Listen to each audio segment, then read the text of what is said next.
Movie night had barely started when the controller died. Then everyone saw Murphy holding the battery cover, while Cricket flicked one silver battery onto the rug. The first chase looked funny for 2 seconds.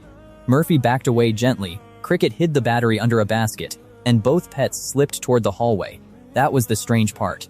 The battery rolled to the closet door, Murphy placed the cover beside it, and Cricket tapped the wood twice, patiently again. Maya opened the closet, expecting a toy or snack. Instead, Cricket pushed out a dusty board game the family had not touched in years, somehow waiting there. The family still missed the message. Ben reached for spare batteries. Maya set the game aside, and Murphy lowered his head like nobody understood, yet at all. So the pets tried again. Cricket hooked the controller strap, it slipped from Ben's knee, and Murphy carried the cover straight back to the closet without pausing.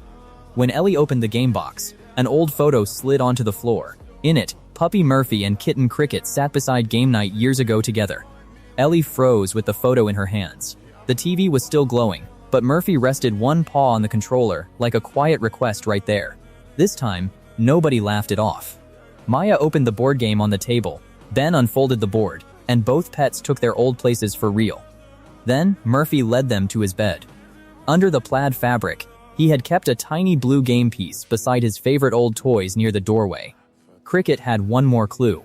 From the desk, she pulled out the score pad, covered with family names and tiny paw print doodles underneath, behind old papers. That was when the room changed.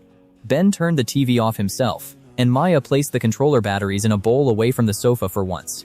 The first roll of the dice felt awkward. Then, Cricket covered one die with her paw, and the whole table finally laughed together again in that moment. Ellie looked at the old photo, then down at Murphy. He had curled into the same spot he used to take as a puppy all over again. Cricket guarded the batteries without making a sound. When Maya reached toward the bowl, one soft paw reminded her what the pets had chosen for the night. By the end, the TV stayed dark, the game board stayed open, and Murphy rested his chin on Ellie's slipper under the table like nothing was missing. The next Friday, Ellie marked game night on the fridge. So be honest, would your pets ever steal the remote to save family time in your house?